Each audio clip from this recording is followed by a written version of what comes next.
Welcome to This Week in the PNFL. I'm your host, Mark Hill, and along for the ride is Mitch Grawl and Dean Chambers. How you doing, gentlemen?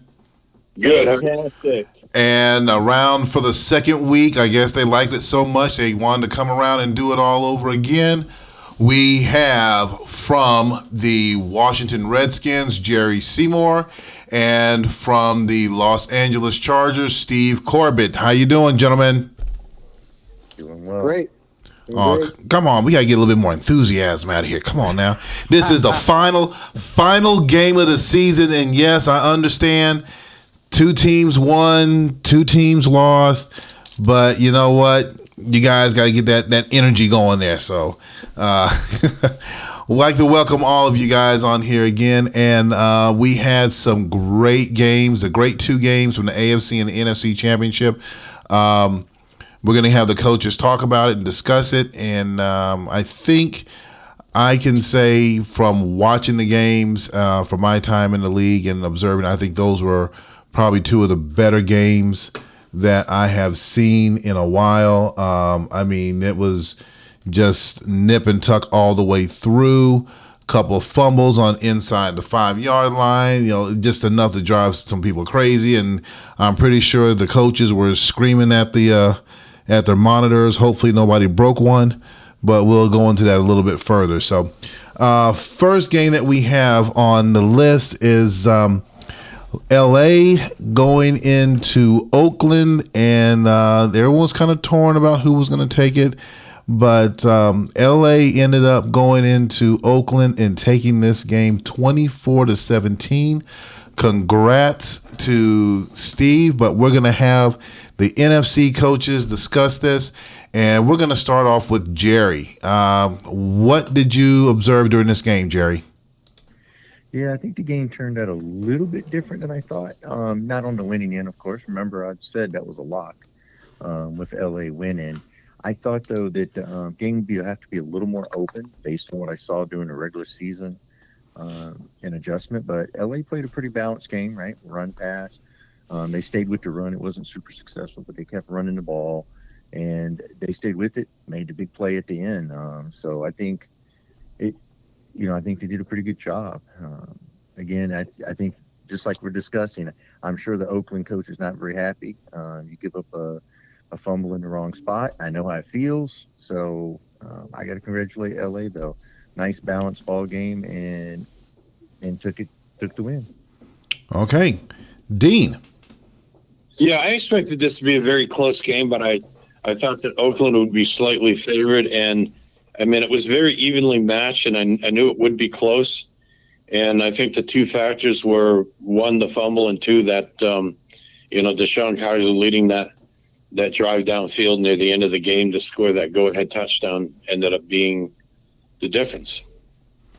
Yes, it was. Yes, it was. So now we're going to talk to the AFC Championship. Coach Corbett, how I'm sure, or obviously you're in the final, so you are happy with your team. But can you go into a little bit more detail about your game plan and prep and the overall performance of your team in the game? I would say that it was a painful thing because I don't know if everyone remembers from the email I sent out. I had some computer issues, so surprisingly, I had to overcome a technical challenge just to even be successful in this game. So that's why the game was played so late at night. I had to really go right to the last second of the deadline almost to make sure I got the right stuff in. So far, that ain't happened this time. So hopefully I can avoid that again. But yeah, the way I prepared for this game is, hey, I've already played them twice. I've played them many seasons. So I really had to think about what am I doing that works and focus on that, because I really couldn't, because it was going to be another game. It was going to be, it's really hard to predict what he was going to do at this point, So I just started focusing, and that's why I kept going with the running game. For example, I was like, he's going to think I'm going to pass or something. I don't know. I didn't want to even go into those mind game things. So I said, I'm just going to focus on doing what I do well. Okay. Perfect. Good answer. So, on the opposite side, he had a great season, played a great game, but came a little bit short. Mitch, let's hear it from you, Coach. How you doing over there? Well, I think maybe that's what we're going to start calling my teams, right? I mean, this is the fourth conference championship I've been in, and I've always come up just a little bit short. So we're going to call ourselves a little short. But anyway, I think one thing that folks maybe forget about that made a huge impact in this game is that block punt that Steve's team had, and I don't know if y'all remember, as I sure as heck do. I mean, his punt coverage team. Um, I mean, I'm surprised we didn't have another block in that game because it seemed like every time I had to punt the ball, it was defensive end, somebody would be right there when I kicked it. So definitely something I'm going to have to take a look at here in the off season. But as Steve said, it's tough when you have to. That third game, right? That rubber match with a team because you kind of feel like, all right, we've gone after it twice in the regular season. What's going to happen? So similar. Um, I try to balance that run defense with a little bit more pressure.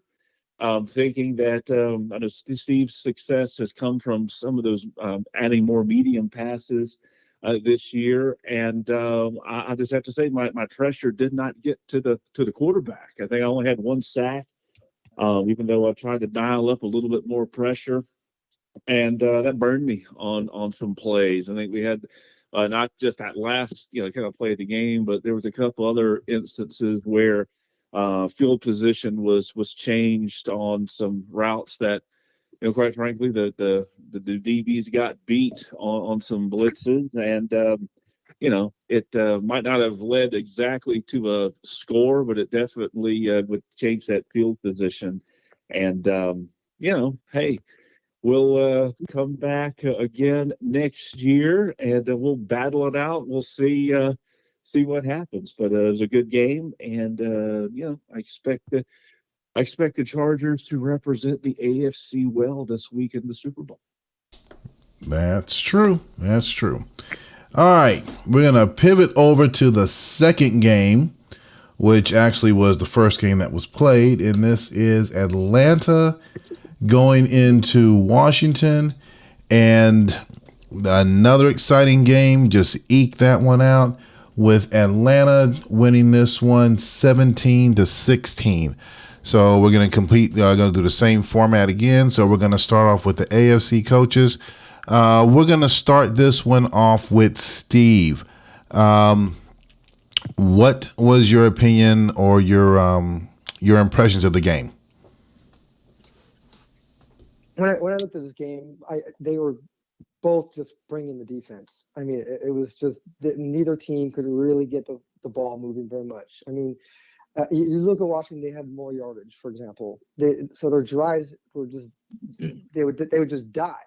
So the defense was suffocating drives in this game for both teams. But in the end, I think something that really cost Washington was that fumble at the goal line. I think it would have been a very different situation if they had converted that whole drive into a touchdown. But after that, it was like, okay, you let them in. And I did say that in the previous show that I had Washington as my lock, right? But I said you can't overlook the fact that these two coaches have played each other a lot and they're rivals, and that you're not going to get a shutout like we saw with the previous week. So what I saw here was just a lot of defense, and I think I'm going to have a hell of a challenge beating Atlanta. That's for sure. Yes, that's going to be a tough challenge. Mitch.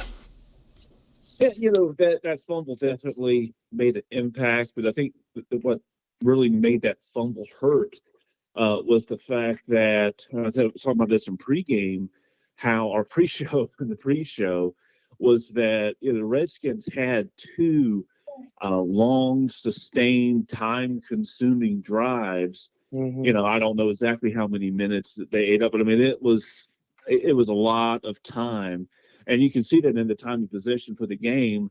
But because of that fumble, I think the Redskins only came away with maybe three, but they might have gotten a touchdown at one of those times, but maybe 3 or 7 points. So basically, it was almost like a quarter and a half of time of possession, resulting in a one score. And then you throw in a few timely plays by Atlanta, and next thing you know, right, it's the Redskins are scrambling, and they're out of time.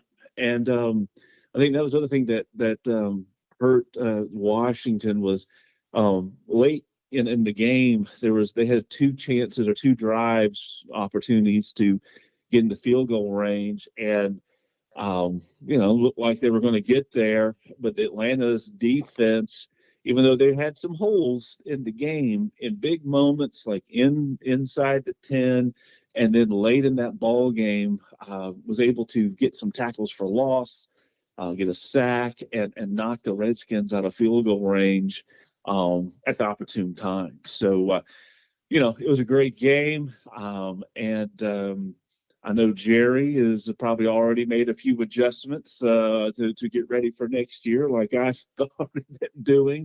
But it should be fun to watch Atlanta play LA this week. Okay. And we're going to talk to the winning coach right now. Congratulations. Jerry, Dean, do you want to discuss a little bit about your strategy going into the game, knowing that Jerry is definitely a tough competitor, and he was the mastermind behind the Headless Horseman that we had to endure for part of the season? Right. Yeah, I knew this would be a tough game, and I knew that Jerry's defense is usually very solid and it's tough to score on. And I did put quite a bit of effort in working on my own defense because, I've seen Jerry's offense score quite a few points against other teams, including against the Saints the previous week. And I think for the most part, my defense played pretty well. Again, there were the 2 drives that were sustained and some of the things that Mitch talked about, but the defense played fairly well and came up with important plays when it counted. My offense, like it has been all this season, was inconsistent, but it did take advantage of some opportunities. And, the reason why the score is 17-16, because the Redskins scored 3 field goals and a touchdown, and my team scored 2 touchdowns and a field goal. So I've been pointing that out in some of the games that we've discussed over the season.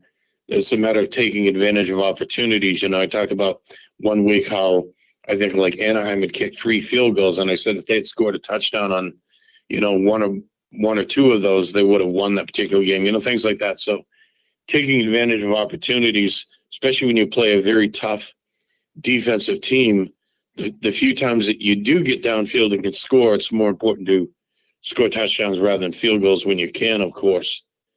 And so that does help. And it doesn't surprise me this game was close. I figured it would be. I was just hoping that enough factors would go in my favor that it would result in a win, and it resulted in what we see, although it was very close. Okay.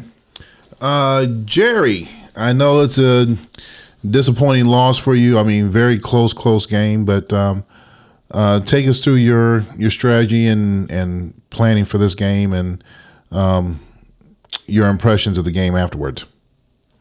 Yeah, I looked at the game and did my normal prep, and so I made some adjustments based on what I've seen in Atlanta over the last 4 to 6 weeks.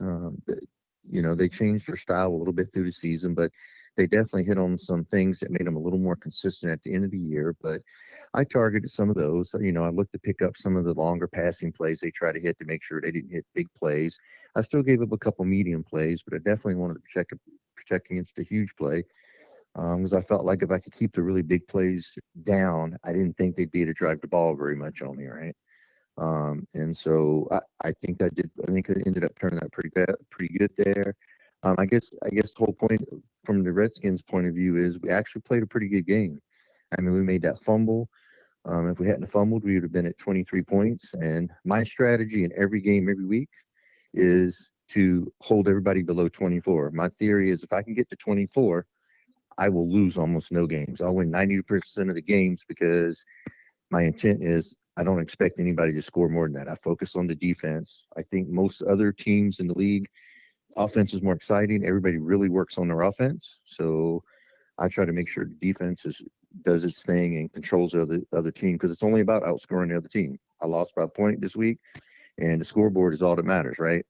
And so Dean's moving on to the Super Bowl. I'm back to prepping. And yes, Mitch, the first PPP for the first week might have to get tweaked depending on who I play. It's already in the box, ready to rock.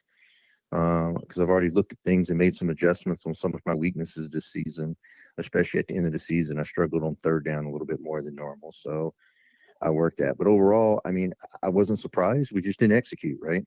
And that happens. Players have got to execute, can't lay the ball on the ground and those kind of things. If you don't, you come home with the L. And we got the L, and it's definitely disappointing. I thought for strength of the roster overall, this compared to the rest of the league, this is the peak, I think, of this roster. So I think I'm going to level back out a little bit here, and some other teams are going to close the roster gap a little more. So I really a little disappointed because I thought this was a golden opportunity to win the whole thing. But hey, excuse me. That's why we play the games, and congrats to Dean for moving on. Okay, that's it. As we are wrapping this up, I just want to say it was great games. I mean, very entertaining. And congratulations to all four of you guys, the ones that are moving on and the ones that didn't make it, just didn't quite get to that top. But hey, we always got next season, so we're all gonna move on from there. So as we come to wrap up that segment, and we are moving over into the middle segment, what we discussed in pre-show was talking about with this being our final game of the season, Super Bowl, talking about some of the past games that we've had over the years, or over the seasons, I should say, and some of the games you guys thought was very important, or some of the ones you thought was pretty good. So what I'm going to do is just open this up, and any one of you guys can jump in. What were some of the games that you thought was rather memorable in your time in the PNFL and watching those final games? So I'm opening this up to any one of you guys, all four of you. Someone jump in. Okay, I'll jump in first. I think the one, like I said in our pre-show discussion, that's most memorable was that recent Super Bowl in which the Jets lost. They didn't kick that field goal, and the Cardinals won that. And even though that was a close game, I think, and I don't remember how, I think it was like an error in the profile where the Jets did not kick that field goal. That would have ended up being a game-winning field goal, and that would have actually led to, I believe, the Jets winning the last 4 Super Bowls had that happened. So I remember at the time watching and thinking that even though it was close, that the Jets were still the better team of the two, but not kicking that field goal ended up costing them the game. Okay. Go ahead. Speaking of the Jets, and Thomas, if he listens to this, he'll think, "Man, y'all going to talk about the ones that I lose here." But I go back to the Super Bowl in season 2035, where with the Jets and the Giants, and I think that might have been Locker's last game, or I think we had William retired after this win, and Locker probably retired too.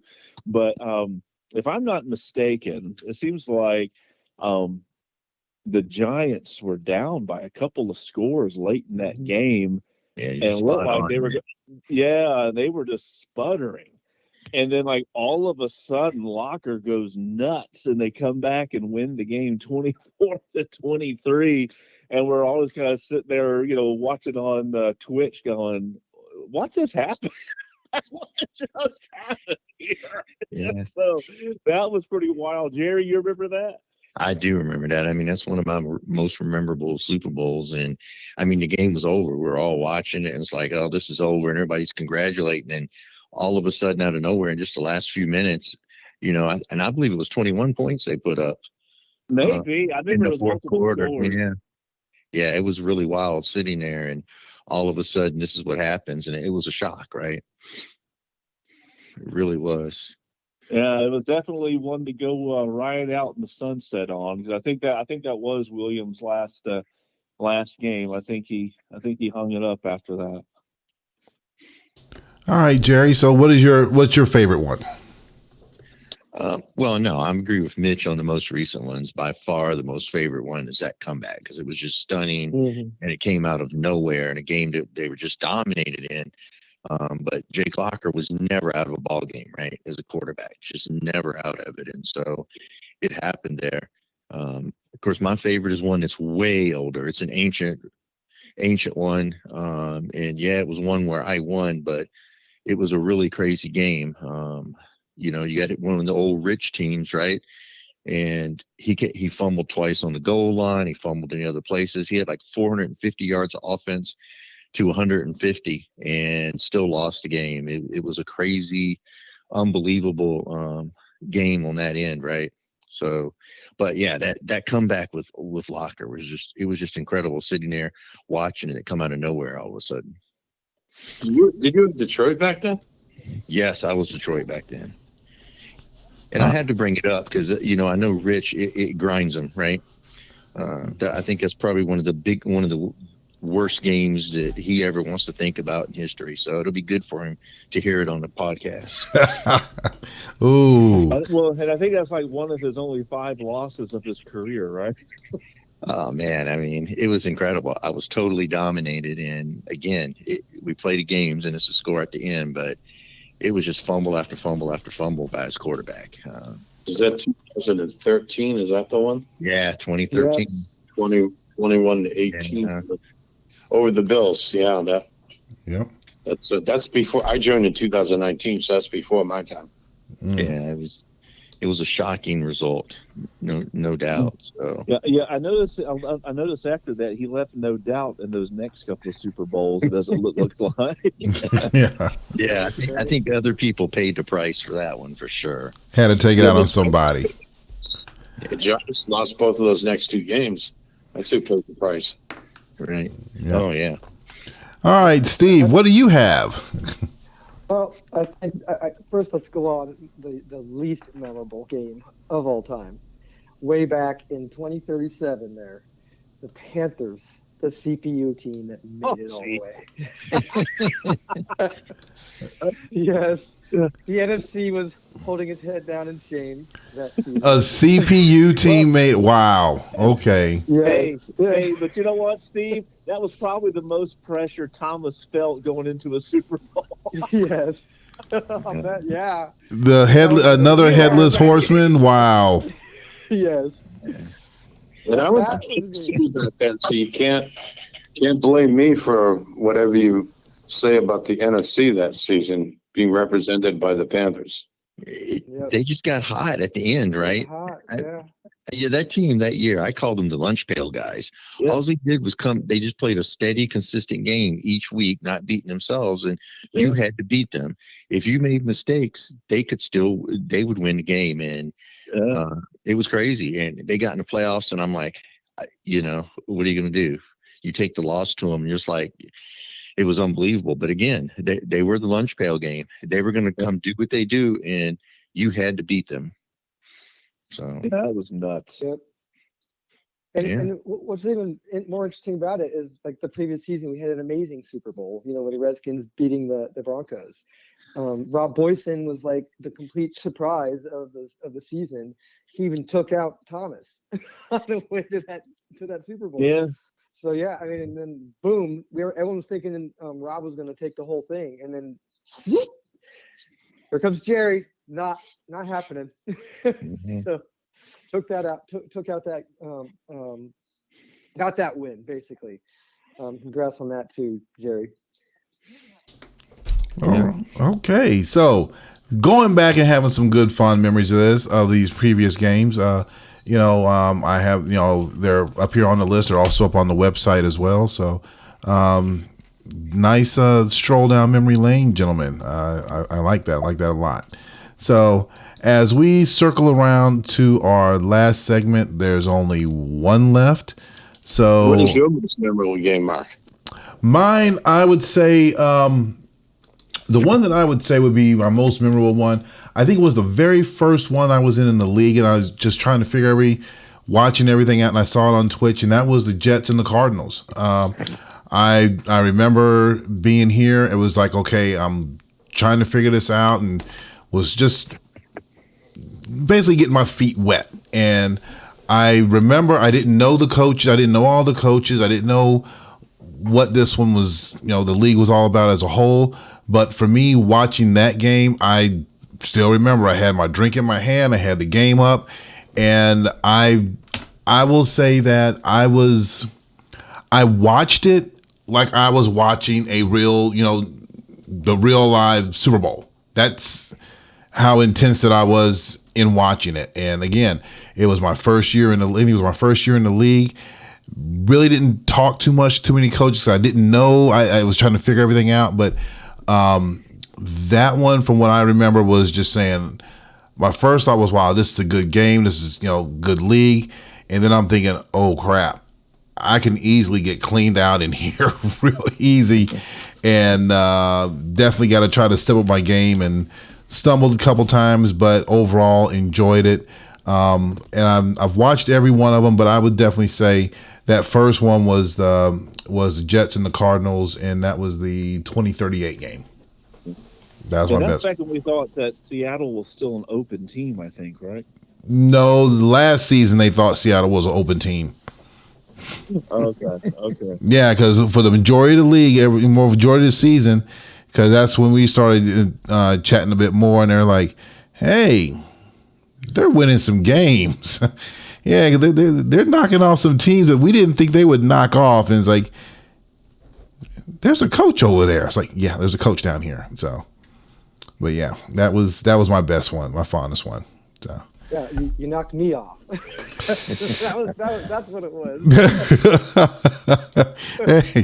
hey, look, I enjoyed trying to be under the radar, but yeah, I came out and just I started this season out well, but then got my clock cleaned a couple times. So, but yeah, I kind of like being under the radar, that people don't know too much about you, and they just kind of under prepare. Like, yeah, we'll just phone this one in. Oh crap, we lost. So. Yeah, I'm gonna pull a Coach Holtz or a Mitch. I'm not really gonna do too much next season. It's gonna be an honor to be on the field with you guys. And just go out there and have my team do our best. Switching divisions. You know what's gonna happen. Yeah, I don't know what's gonna happen. Just kind of trying to figure it out, and I just want to go out there and just put up a good product. That's all. All right, so we're going to come to this last part. So we have the Falcons and the Chargers in the finals, and this is a pick'em game. So what we are going to do, I'm going to have Mitch start off first, and then have Jerry comment next. And then we'll move over to the other side. So, Mitch, let's get started with you. What do you see coming up this week?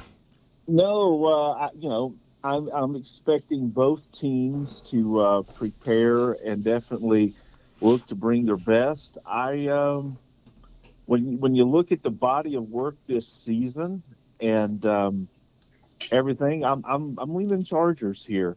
Not just because, they're the AFC representative, but you look, they have one of the best scoring defenses in the league, and, that tends to travel. And I think about the game last week, and, if the Chargers can continue to play that solid defense, keep the turnovers down, I think the Chargers walk away with their first Super Bowl. So that's my thought.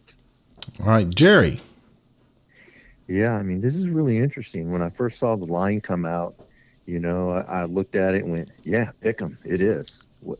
Who the heck do you pick in this game, right? So I had to go back and look at some things and try to figure out how I think these teams match up. Now, you guys played earlier in the year, so and Dean took the loss, but I keep looking at it and think the Falcons have been a different team in the last half of the year. They've definitely settled on some concepts. They've stuck with the concepts. I think one thing historically, Dean has been one of the more volatile play callers. I would tell everybody that asked the question, especially new guys, when they're asking a question, Chicago is the most volatile play caller in the league. You don't know what you're going to get week to week, right? You might get 80 runs one week and 80 passes the next. And, Dean's been that way a little bit, but he started to say he's been settling down in this last half of the year. Definitely got onto something, got consistent, and is putting a solid product out there on the field. And so I start looking at that. I think the Falcons just have a little momentum. And again, they have a tendency to hit some big plays and make some key plays when they need to. So I'm leaning Falcons here. I do think it's going to be a close game, and it should be fun. It should be a good game to watch. All right, we're gonna switch over to Steve. Since Steve, your Chargers are considered the home team. Anything you want to say for your pregame or as you're prepping for this week's game? Preparations have begun today. I was at a work event for the last 5 days, so yeah, started working on it now, and I'm getting ready. I obviously can't control turnovers, can't control the weather, but I can control what I do to prepare to face the Falcons, and I'm going to focus on what I can. But in the end, just going to be glad to be on the field with them. Oh, you're pulling the Coach Holtz over there, I see. Hell yeah, I am. No bulletin board material on this call. Dean. Go ahead, Dean. Yeah, we always play better as the underdog team. We have something in the locker room that says our team is never favored. We're always the underdog, and we need to play that way. So, if Rich ever puts out a line, Falcons favored by 8.5 points, that's not a good thing. So we're just going to come to the game and play our best game, and don't want to necessarily sound like I'm pulling the Lou Holtz routine myself, but this is a tough game. The teams are evenly matched. You look at all the stats. I mean, both our teams are 2-4 after 6 weeks, and we finished at 10-6, and both our teams were third seeds in our respective conferences. So it's on paper, it's very even. So I'm sure both Steve and I would agree. We're looking over what we're doing, and we're trying to find that thing that will be the edge. What can I do that would give my team an advantage over his? And it should be a good game. Yes, it will. I agree. So as we come to wrap this up for this week's show, I'm again wishing all you guys, the Chargers and the Falcons, best of luck this week. And for final words as we go around, Steve, let's start off with you. Just want to wish Dean good luck and congratulate you for making to the game. Looking forward to playing you. All right, Jerry. Yeah, I mean, congratulate both of us for getting there. I'm looking forward to seeing the game. And yeah, Dean, I said I had a PPP ready for the week one. I've already got a plan for the Falcons already set as well too. So to fix the gap. So we'll be ready next year. Okay, Dean. Yeah, I'll say the same thing. Congrats to Steve for making it to the game, and good luck in the game this weekend. And as I said for the last 2 weeks, we can also hope that our quarterbacks will be healthy and remain uninjured. All right, Yeah. and we will let Mitch finish it off and take us home. No, I think it's going to be a very entertaining game. Look forward to it. And I think the only thing left to do now is just let's get it.